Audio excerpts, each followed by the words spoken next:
இனிமேல் உங்களுக்கு வந்து போட்ட கிரியேட் பண்ணக்கு டைமண்ட் பிஎக்ஸ் தேவையே இல்லை. இது எடுத்து தூக்கி போட்டுருங்க. அப்போலாம் ஸ்வாட செஞ்சுக்கோங்க. ஃபஸ்ட்டு உங்கள் இந்த மாதிரி லாவா பொருள் கண்டுபிடிங்க. அதில் வந்து இந்த மாதிரி ப்ளைனாக 4 பிளாக்ஸ் இருக்கிற மாதிரி வச்சுக்கோங்க. இல்லைன்னா நீங்களே இந்த மாதிரி போட்டு வச்சுக்கோங்க. இந்த மாதிரி 4 பிளாக்ஸ் இருக்கணும். அதில் வந்து இந்த சைடு இருக்குது பார்த்தீங்களா, அங்கே வந்து ஒரு ஸ்டோன் பிளாக் ப்ளேஸ் பண்ணிக்கோங்க. அதுக்கப்புறம் சைடில் ஒரு வாட்டர் பக்கெட் ஊற்றுனீங்கன்னா உங்களுக்கு குறைஞ்சும் வச்சிங்கன்னா வீடா இந்த மாதிரி உங்களுக்கு பார்த்தீங்கன்னா க்ரியேட் ஆகும். அப்புறம் இந்த பிளாக் உடச்சு விட்ருங்க. அப்புறம் இந்த மாதிரி வருங்க. அதுக்கப்புறம் நீங்கள் வந்து லெஃப்ட் சைடில் இந்த மாதிரி 3 பிளாக் வச்சு எல் ஷேப் மாதிரி க்ரியேட் பண்ணிக்கோங்க இந்த மாதிரி. அதுக்கப்புறம் அங்கே ஒரு ஹோல்ட் வச்சுக்கோங்க. அப்புறம் இந்த மாதிரி 2 பிளாக் வச்சாலும் ஒரு பால் கேப் இருக்கணும். இப்போது நீங்கள் வாட்டர் பக்கெட் எடுத்து இந்த மாதிரி ஊற்றுனீங்கன்னா உங்களுக்கு இந்த மாதிரி பேட்டர்னில் தண்ணி ஊற்றும். இப்போ நீங்கள் லாவா பக்கெட் எடுத்து இந்த மாதிரி சைடில் ப்ளேஸ் பண்ணிங்கன்னா அப்சின் வரும்.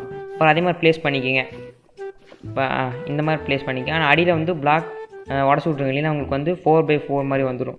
அதில் உடச்சி விட்டு இப்போ தண்ணி அப்படியே தான் இருக்கும். எதுவும் பண்ண தேவையில்லை. இப்போ மறுபடியும் லாவா பாக்கெட் விட்டிங்கன்னா நம்ம போகிற அளவுக்குள்ளே ஒரு லெதர் போட்டு உருவாயிடும். இந்த மாதிரி சேஃப்டியாக போங்க. இல்லைன்னா இந்த மாதிரி விழுந்துருவீங்க. இந்த மாதிரி சேஃப்டியாக கிராஸ் பண்ணி அந்த வாட்டர் பம்ப் பிளாக் யூஸ் பண்ணிடுங்க.